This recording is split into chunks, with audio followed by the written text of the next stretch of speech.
اس لیے کہ ناقض وضو ہے. اگر چمڑا ہو مردہ جانور کا تو اس سے کیسے پاک کیا جائے گا؟ جی کیا بول رہے ہیں؟ ذبح کرنا ہے اس کو. ذبح کرنے سے پاک نہیں ہوگا. ویسے پانی سے دھلنا،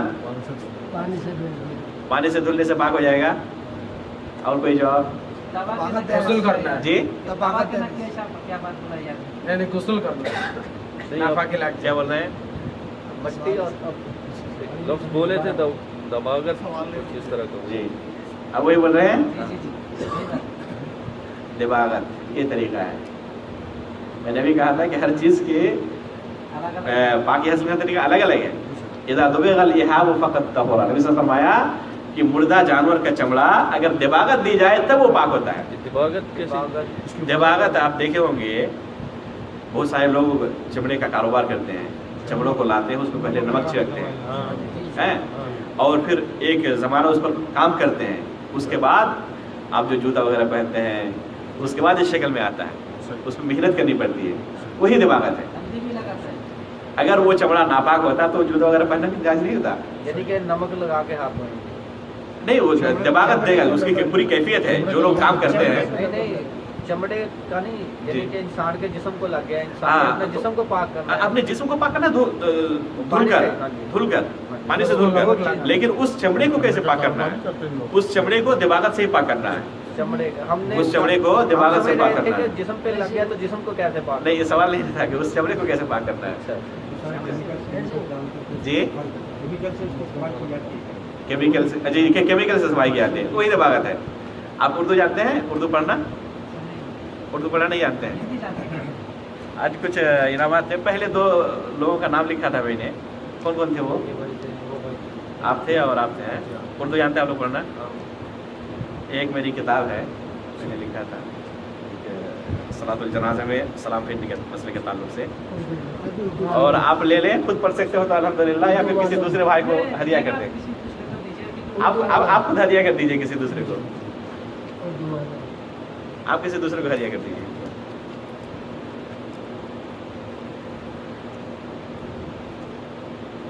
اگر چوہا گھی پر گر جائے تو اسے کیسے پاک کرنا ہے؟ اگر تو یا پانی پر کوئی مردہ جانور گر جائے تو اسے کیسے پاک کرنا ہے؟ اس کو نکال کے پھینکیں اور اس کے آس پاس کا پانی نکال کے پھینک دیں. اس کے آس پاس کا پانی نکال کے پھینک دیں، وہ پانی پاک ہو جائے گا. وہ پانی اور یا اس طرح گھی بھی پاک ہو جائے گا. پورے گھی کو پھینکنے کی ضرورت نہیں ہے. یا تیل ہے، کھانے کی چیز ہے، اگر تیل پہ آ کے گر گیا کوئی چوہا، اس لیے کہ چوہا اکثر گرتا رہتا ہے، کھانے کے لیے آتا ہے اور مر کے رہتا ہے وہ، تو صرف اس کو پھینک دے باہر نکال کر، اور اس کے آس پاس جہاں تک آپ کو لگے کہ وہاں تک نجاست سرایت کر گئی ہے اس کو نکال کر پھینک دے. باقی کا پانی یا باقی کا گھی یا تیل یہ سب پاک ہے، اسے بہانے کی ضرورت نہیں ہے. بلی کیا مسئلہ؟ جی بلی پیشاب کر رہا ہے تو کپڑا کا بلی ناپاک ہے. بلی کا پیشاب ناپاک ہے. کپڑے کا لگ جائے تو اس میں دھلنے کی ضرورت ہے. لیکن بلی فی نفس ہی ناپاک نہیں ہے. بلی فی نفس ہی ناپاک نہیں ہے. اگر پانی کم ہو اور اس پہ قلیل نجاست ہی گری ہے اور جس کی وجہ سے اس کا اثر سرایت کر گیا ہے، نجاست کا اثر، تو وہ پانی ناپاک ہے پاک ہے؟ اگر سرایت کر گیا ہے، اس کا رنگ بو مذاق وغیرہ کو بدل دیا ہے، ناپاک ہے. اگر اس پانی پر بہت زیادہ پانی اور ملا دیا جائے، پاک پانی، تو یہ پانی پاک ہو جائے گا. یہ پانی پھر پاک ہو جائے گا. اسی طرح یہ اگر کوئی چیز ناپاک ہے، اگر وہ استحالہ ہو جائے، یعنی اس کی دوسری کیفیت بنا دی جائے تو وہ پھر پاک ہو جائے گا. استحالے سے بھی پاکی حاصل کرنے کا یہ طریقہ ہے. یہ چند چیزیں تھیں پاکی حاصل کرنے کے تعلق سے. ہم اللہ تعالیٰ سے دعا کرتے ہیں کہ اللہ تعالیٰ ہم نے جتنی باتیں اس مجلس کے اندر سنی ہیں اس پہ صحیح طریقے پر عمل کرنے کی ہمیں توفیق عطا فرمائیں، اور ہم سے جو غلطیاں سرزد ہوئی ہیں اسے معاف فرمائیں، صحیح دین کی سمجھ عطا فرمائیں. اور پھر ہم سے ان تمام اعمال کو قبول کرے. آمین. تقبل یا رب العالمین. صلی اللہ علیہ نبینا محمد. السلام علیکم ورحمۃ اللہ وبرکاتہ. مجھے آج جانا ہے جامعہ اور داخل ہو گئی. باتیں کرتی ہیں میری.